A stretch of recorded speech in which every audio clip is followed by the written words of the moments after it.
What's up, everybody, and welcome back to TarHeelIllustrated.com, or, of course, if you are watching on our fast-growing YouTube channel, that is Tar Heel Illustrated. I'm THI staff writer Jacob Turner, and joining me, as he always does, for yet another episode of the UNC Football Show, our very own publisher, Andrew Jones. And AJ, fun topics coming ahead. We're obviously going to preview the Georgia State game coming up a little bit later in this show. It's a noon kickoff in Atlanta on Saturday afternoon. And we're also going to go back a little bit, talk about kind of the vibe around the program, the message, the program narrative, if you will, that's coming out of UNC football this week. So looking forward to this one as always. But AJ, I want to start with that. Usually we start these podcasts just by kind of asking you what's your overall thoughts on what happened at App last week and all that jazz. We're going to, obviously talk about specific points that relate to that game throughout this podcast. But you were at the press conference on Monday, Tuesday, and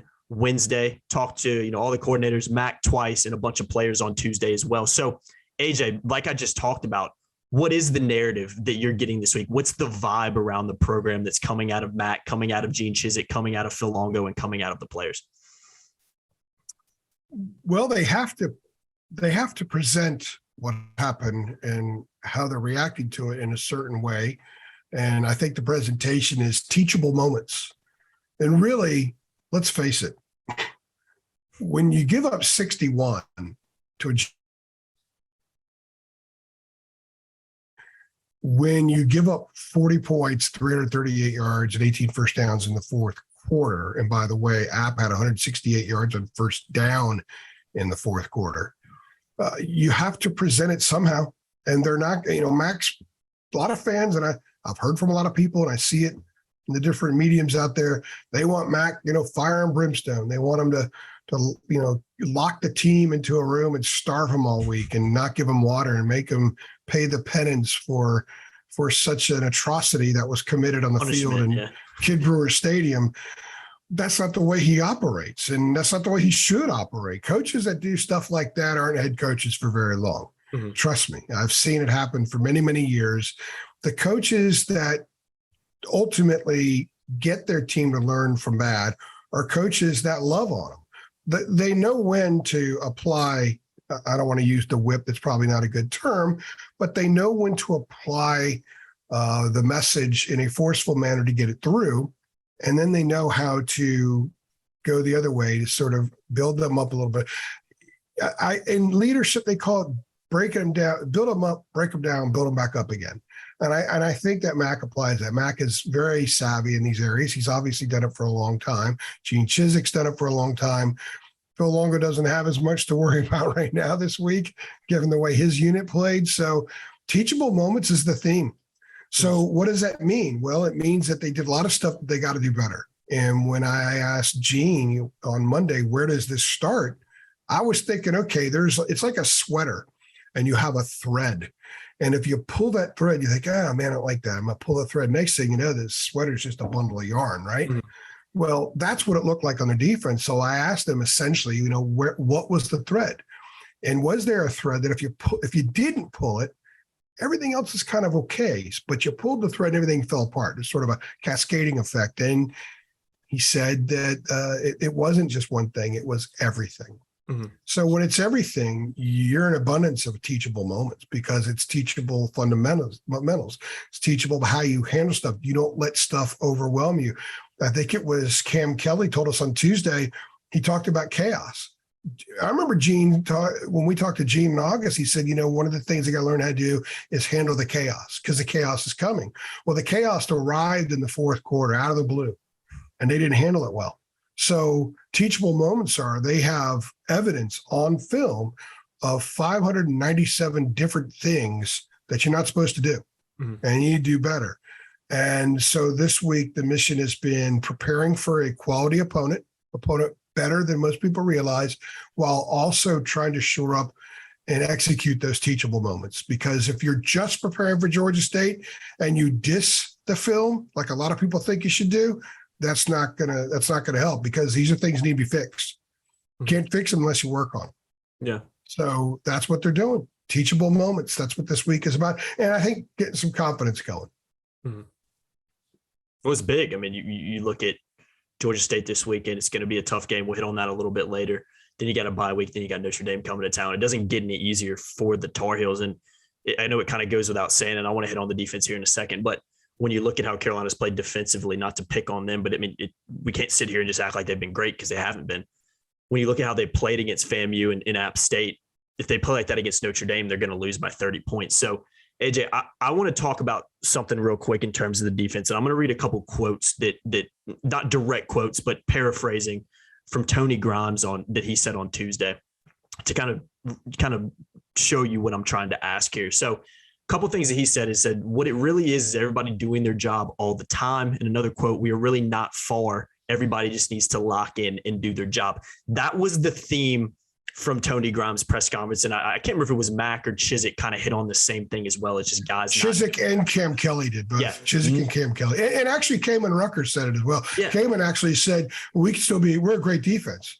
We just have to play. We are a great defense. I'm paraphrasing here. We just have to play like a great defense. So it's going to be a pretty big cavern in there between those two things. And that's where they are right now. So the confidence part sounds right. But anyway, you were going to say. Yeah. And you look at that and you talked about, okay, it's guys not doing what they're supposed to do. And that made me kind of sit back and say, okay, in my head, okay, what's the real issue on defense then? Because we heard last year a lot that guys weren't doing their jobs. There was communication issues. The reason they weren't doing their jobs last year is because essentially they didn't understand what their jobs were, or they were being asked to do too many different things at too many different times, i.e. why Carolina, even before the snap, guys were trying to figure out what the heck they were supposed to do, where they were supposed to be. You come in with Gene Chizik now, you've got a more simplified defense where it's more down, like we've talked about ad nauseum, winning your 1v1 battles. That is what football is about. Win your 1v1s. You've got guys, you got dudes out there, go out there and do that. And certain guys, and we don't know who those specific guys are. You can probably watch the film and tell. It's probably a mixture of a little bit of everybody at times. And certain guys still aren't doing what their one or assignment is supposed to be based on what players have told us this week and what coaches have told us as well. So, AJ, when you hear that, what do you like? And I don't even know if you have the answer to this question. I don't even know if Gene Chizik and Mac Brown have the answer to the question, but what is the real issue on defense? Because if it's just not doing what you're supposed to be doing when someone's telling you to do it, it's all of it. Why is that an issue? You know what I mean? Well, Gene said it's all of it. It's everything. When I asked him, where's the thread? Where's the trigger point? It's all of it. So to me, in talking to Mac twice and to Gene and then the players, and the players are more apt to tell you what the coaches tell them than the coaches will tell you what they told the players. Sure. That's why it's so great when we get the players. They're less filtered. Yeah. The message was I love Gene's term, strike the blocks. They're not striking the blocks well. So if you don't strike the blocks well, that means you're getting blocked. You're allowing yourself. So if that's, to me, that's the first thing. It's on the snap. Football is won and lost at the snap. Yeah. The point of contact, the point of engagement so often. And so if they're not striking blocks, that means the guys up front immediately are not winning their battles. Now, they may end up winning them in the end, but they're not immediately winning those battles. Gene also brought up about press coverage, that so often you lose your press coverage assignment in the first 5 yards. Well, I don't recall a ton of press coverage, but then again, I tweeted 63 times in the fourth quarter. That's a record. Because we're all talking how prolific the game was. There was so much going on that I was doing so much stuff. I didn't always see that. Went back and watched the game. Yeah, I saw some of it, but I think that losing the first 5 yards of press coverage, again, that's point of attack, right? So when he said that, and he went there a couple of times, and he went with the press coverage and the first 5 yards being an issue, that tells me that when the ball was snapped, everything just kind of fell apart right away. Yeah. Now, on the flip side of that, Cam Kelly was pretty adamant about, look, a lot of times it was 10 guys doing the right thing and one guy wasn't. Mm-hmm. I think Tony Grimes said something similar to that. Well, they have this accountability Sunday, and I asked Tony about that. And if you have 10 guys that do what's right and one guy doesn't, and it's a catastrophic play, how do you handle that? He's like, we don't throw anybody under the bus. We don't single them out. But they do, because you have to say, okay, look, if you would have done your job, if you would have cut left instead of right, or maybe it was something in pre-snap. Maybe he didn't follow someone in motion right, or didn't read what they were doing right, and that screwed it up for everybody else. He said, we're just not going to crush anybody about that. Mm-hmm. But the coaches said that they do. But it tells me, though, the other part of that, Jacob, is that if there's more than one guy, and there were occasions, and Gene kind of emphasized, I'm going back to this again, there was a lot, it was everything. If it's just one guy and 10 do right, then that means that they are close. Because the narrative from the players Tuesday was they're close. Kelly, Grimes, Rucker were close. Okay, if it's one guy and you got to fix that, okay, you're close. Yeah. But if it's six guys, and the problem under Bateman last year was that often guys were in two different defenses because they were confused because they were getting multiple signals each before, in pre-snap. Here's two defensive sets for you guys here. You safeties figure it out, that kind of thing. I know it's not exactly like that, but you know what I'm trying to make a point here. Yeah. They're not having that issue. So the issue is after it comes in and something in what one or two guys are doing. But if it's multiple guys, then they're a lot further away. Mm-hmm. That's why this week's game is so hugely important, because they're playing against an offense that's not very prolific, so they shouldn't give up a ton. But it's also an opportunity to go out there and just be good. They were so bad last week, and then when you see what Florida A&M did with Jackson State, and I'm not a big fan of comparing scores early in a year, so I wouldn't draw too much from that. But it's a bad look. Yeah. It's a bad look that Carolina gives up 61 on the day that FAMU scores 3 against Jackson State. It's just a bad look. It is, yeah. So they got a lot of work to do, at least the appearances. And based on what Gene said and Max said, I think they have a lot of work to do. The players tend to be a little more optimistic. Kudos on the coaches for, I guess, building up the confidence already, because that's part of what the week is about. But I do think they have something to prove. A couple of players said that we got a bad taste in our mouth. The messages that you get is, hey, we put the game to bed 24 hours afterward. What they do is they have film on Sunday, then they go out and do a fairly short practice. Part of it's to kind of get out the stiffness, tightness from the day before. Then they have a team dinner every Sunday night. And when the dinner ends, the game the day before is done. You're on to the next one. But here, I think, is a case where the one before is still lingering around, because you are what you were the last time you were on the field. Yeah. And so that defense has to carry this throughout the week. And they say they've had a good week of practice. They say they're ready to go out and show that that's not who they are. So they're going to have that opportunity. The beautiful things about sports is sports allows opportunity for redemption. And given what happened Saturday, they have a chance to redeem themselves this week. So a lot of talk, but a lot of talk that could manifest itself into something significantly positive for Carolina. Or it's a lot of talk and there's more of the same and the fan base is going to melt down, because I have never covered a football team that's 2-0, Jacob, where the vibe around it, that everybody's taught, the conversation from fans and even the media is like they're 0-2. Mm-hmm. I think it was Kamen Rucker had to remind us, we're 2-0. Mm-hmm. I mean, I think that's what he said, something along those lines. They are 2-0. Mm-hmm. But it feels like 0-2 because a lot of folks expected much more from the defense. And it's not just because we said that at THI and the other media that cover them, but that was the narrative coming out of fall camp. Yeah. I mean, we aren't the only ones that said they have a lot of dudes. They do. I mean, they do. Experience. They have 21 guys on defense that were 4 and 5 star players. And they're experienced. A lot of them are experienced. App State had one guy on offense who was a 4-star guy that was a quarterback. And he left Clemson for a reason and he left Duke for a reason. And he's really good now. Kudos to him. He played great, but they should be better than they are and that they've been. And we'll see this week what they're like.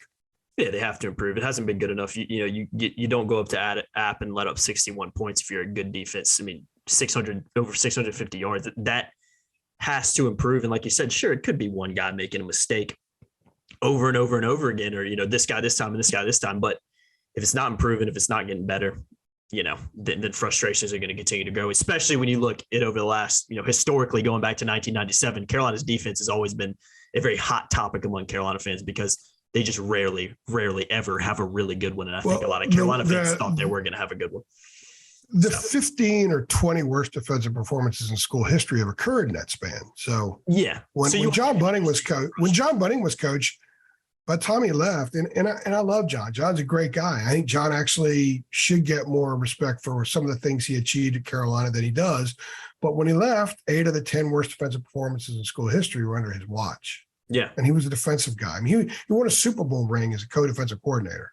I mean, he knows what he's doing. Yeah, 100%. So this has been an issue. It's been a long-standing issue. It's not just his teams. It wasn't just when Torbush was coach. It wasn't just after the period of Butch. I mean, Butch had a pretty good stretch there, but Larry didn't fit Koenig. Then they brought in Gene. He fixed things. But even under Gene's watch, they still had the Clemson and Baylor games in 2015. The Baylor game, that Baylor just scored another touchdown. I mean, they just picked up another first down. You know what I mean? I covered that game, and I've never seen anything like that.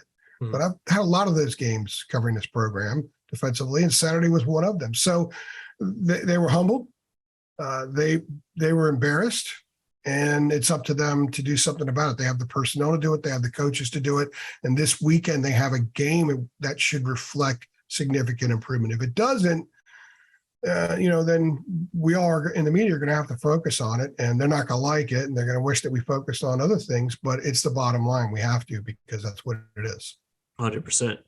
AJ, we're going to hit on Georgia State in a second. I want to give a quick shout out to our sponsor on this one before we do that. You guys know them. If you've been following along this show specifically, they are the sponsor for this show, and that's MyPerfectFranchise.net. Prices are going crazy right now. We're in tough times financially, even some recession talk being thrown around out there as well. So who knows what the job market is going to look like as we continue to move forward.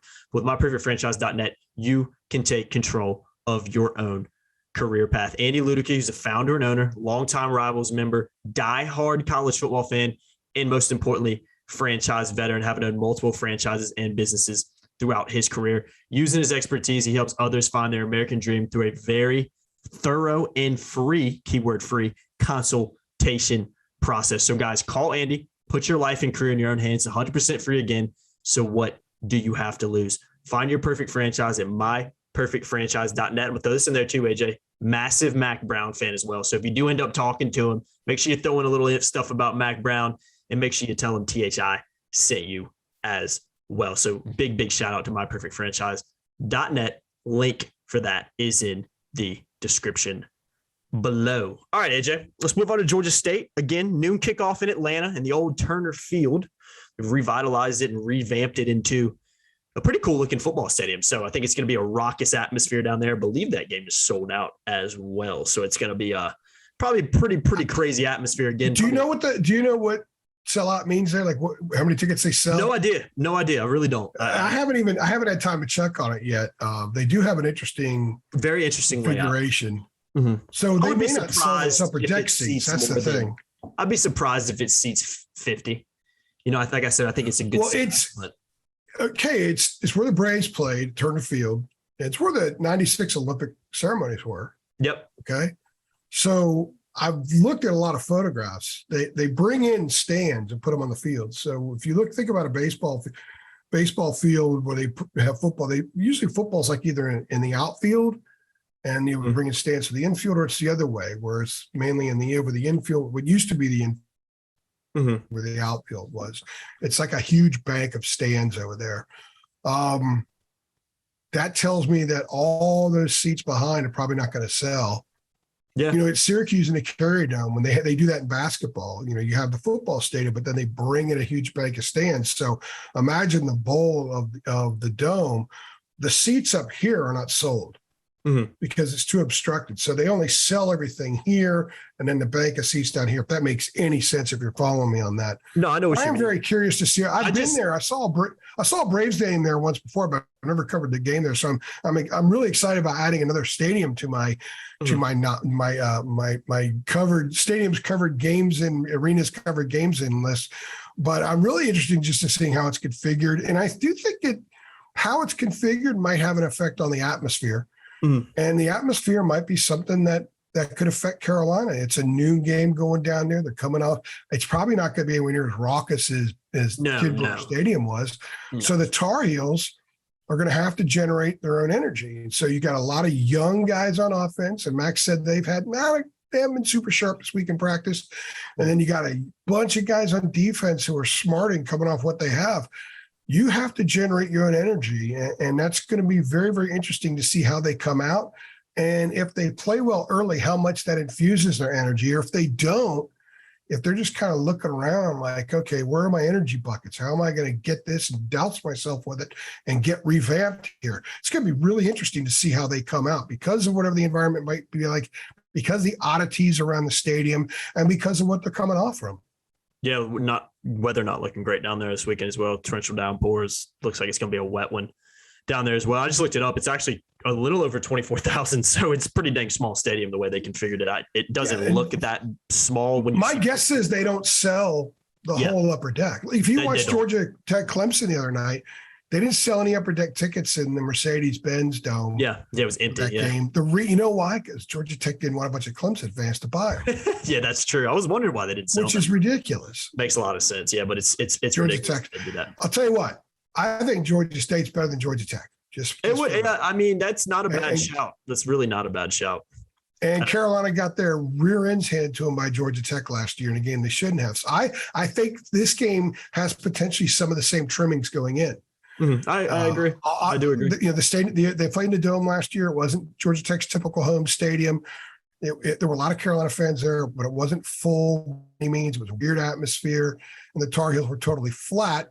And they were coming off of an emotional win over Virginia that was very high scoring, and they just weren't ready to go. So I think a lot of how this team performs Saturday has everything to do with Monday, Tuesday, Wednesday, Thursday, and Friday. Yeah, I think during the week this week, the staff's had a huge job. We've already alluded to a lot of it. But Mac said Wednesday, offense hadn't been that sharp. And he was asked for some specifics. He said, well, missed assignments. They were getting whipped. And he said, and I'm paraphrasing here, they think they're cool. There were a lot of young guys, a lot of teenagers were mostly responsible for the production last week, and they're averaging just under 60 points a game. So, they got to learn how to handle success. You got to learn how to handle getting your rear end kicked like the defense does. The offense has the polar opposite, learning how to hand unbelievable, right out of the gate success that they've had. So there are lots of psychological components going on this week as they head to a game on the road that I think demands a lot of psychological strength to be ready to deal with whatever they're going to be. Because Georgia State's physical, they're going to run the ball right at them. And people need to understand this club led South Carolina in Columbia Saturday night. Midway through the third quarter, they led 14-12. Mm. And then South Carolina scored a touchdown, got a 2-point conversion, went up 20-14, and they shut down Spencer Rattler and the Gamecocks the rest of the way. The difference was 2 block punts. One return 26 yards for a score, one return 10 yards for a score. That's what made it 35-14. It was a game. Georgia State had more yards. They held South Carolina 3 for 14 on third down. They got after Rattler. They had 3 sacks. They didn't give up any. Their quarterback struggled, but he moves. He's a running quarterback. He's a moving quarterback. That's given Carolina fits before. This game has a lot of elements to it that scream danger for the Tar Heels. Yeah, 100%. And just to hit on Georgia State, a couple quick things to throw in there. 8 players on the preseason All Sun Belt first and second teams picked to finish third in the Sun Belt East Division behind App State and Coastal Carolina. App State picked to win that division, like we discussed in our previous podcast. And actually went 7-1 in their last 8 games last season, including the big bowl win. I believe it was over Ball State too. You hit on it a little bit. Very experienced offensive line, undersized defensive line for some things I've read. So I think that's something Carolina's going to be looking to exploit in that respect, but definitely aware of the way Carolina's defense is playing when you look at the experienced OL. Getting pressure on quarterbacks has been a struggle for Carolina's defensively among a list of other things throughout the first 2 games. So definitely something to keep an eye on. Like you said, good running team, a quarterback that's mobile as well. Historically, going back to last year, I know it's a new defensive scheme.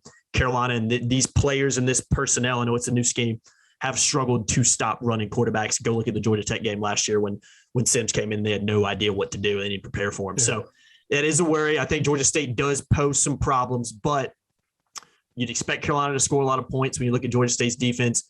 Who knows what's going to happen? Who knows what kind of Carolina defense could show up? They could go down to Atlanta, play really well, and shut Georgia State out, or they could let up 61 points again. I think nobody would really be surprised. So a lot of question marks in that respect. But like you said, AJ, I would be surprised if they let up 61. Yeah, you would be surprised if they let up 61. if they let up 61, then our three things video after the game Saturday will get 100,000 views. Yeah, because people will be just going crazy. People are going to want to know what the hell's going on here. You're not lying, man. So that, but I do think it's a very winnable Georgia State's game. defense is pretty good. They shut down Spencer Rattler, and I know Spencer Rattler. Look, he left Oklahoma. I think he's incredibly. He's still very, very talented. He's still very talented. Still South Carolina was still on the road. And, without a quarterback, South Carolina shredded UNC's defense in the bowl game last year. It's very true. Yeah, it's great. Carrion Joyner playing quarterback. That's a hell of a receiver. So I don't think North Carolina is in any position to take anybody lightly under any circumstance in any element of the game right now.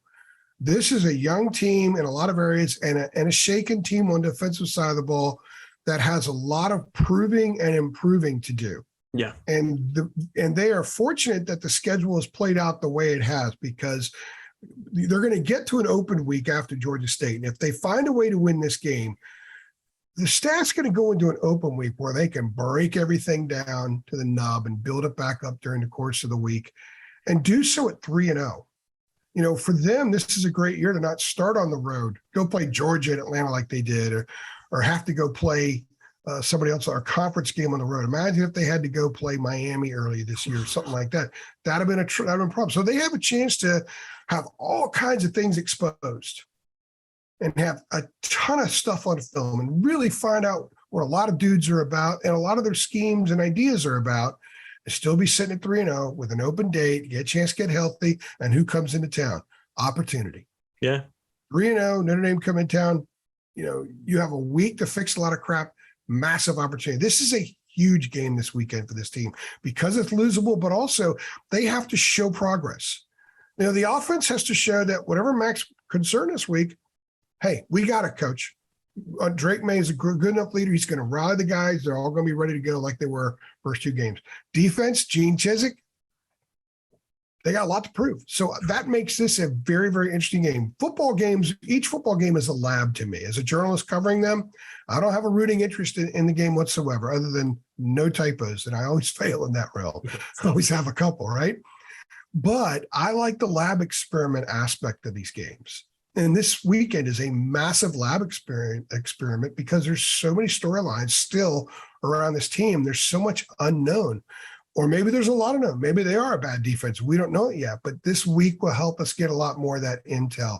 And then we're going to have 2 weeks to sit around waiting for Notre Dame, and we're not going to have any access next week. So whatever they do this weekend is going to sort of steer the narrative for a whole week before we get to talk to anybody again.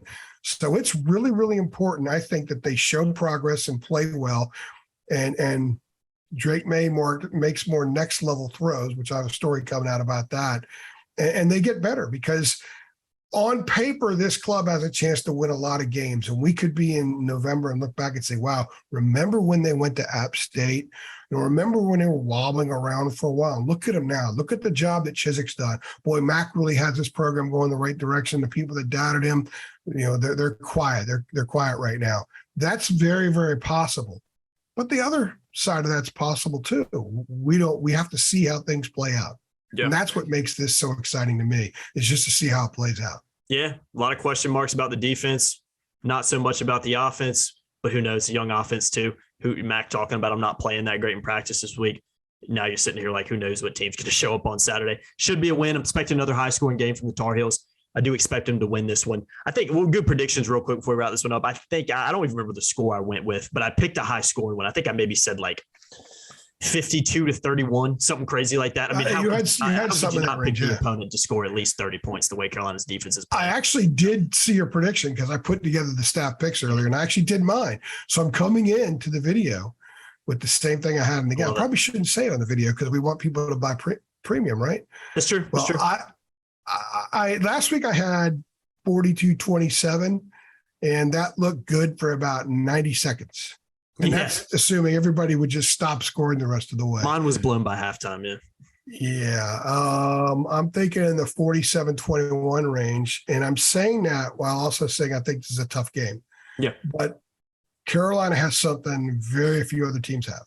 Mm-hmm. And just 2 games in as a starter, he's really damn good. And he's really better than that. And he's going to he's going to continue to generate buzz for himself because he's that good. Yeah. And Drake May gives them a chance to win every time they take the field because he can chuck that thing around. He is so good. He can run. He's tough. He's a leader. He gives the offense a vibe that it needs. He's a fanny slapper out there. He's everything. And because of that element, if assuming everything goes okay in all the other areas, I think he's just so good. He's the kind of dude that Georgia State's not going to see. Otherwise, they didn't see it in Columbia as much as I think Spencer Rattler is very talented. He's not Drake May. No. Drake is that good. No. Yeah. So I think Carolina's going to win this thing by a few touchdowns, but it is a losable game. Just because 100%. I'm not predicting them, just because I'm predicting them to win by a few touchdowns doesn't mean I don't think it's a losable game. I think this is one of those games where you scratch your head and say, every year Carolina has a game that they just don't show up for and they lose. Think about Georgia Tech last year. Think about the trip to Tallahassee 2 years ago, where that thing exploded in their faces right out of the gate. This potentially could be a game like that. Agreed. I don't think it will, but it can. Yeah. Oh, yeah, it can be. I don't think you can rule anything out with, how last weekend went in particular. It could be a high-scoring game. Wouldn't surprise me if Carolina won by 3 touchdowns, if their defense can just go out there and play an average game. Well, that's what you're predicting. That's what you're predicting. So you expect that. Yeah, I think it should happen. It's more of what I think should happen and a little bit of what I think will happen. I think Carolina should be able to, a good Carolina defense should be able to hold Georgia State to less than 30 points. But like I said, what samples do I have from the past 2 weeks to have any belief that they're going to be able to do that? I don't. So I have to throw that one in there. But I do think Carolina will win. I think it'll be relatively comfortable, and I'm probably going to regret saying that because we'll probably have another shootout like we did last weekend. I think my score prediction is 47-21. They should win 47-21, maybe even more than that. It wouldn't be surprising. I'm going to pick that they will because I think a lot of stuff was fixed because there's just too much talent there. There's way too much talent there. It should be. And if it's not working, then they're going to have to make some decisions on some guys.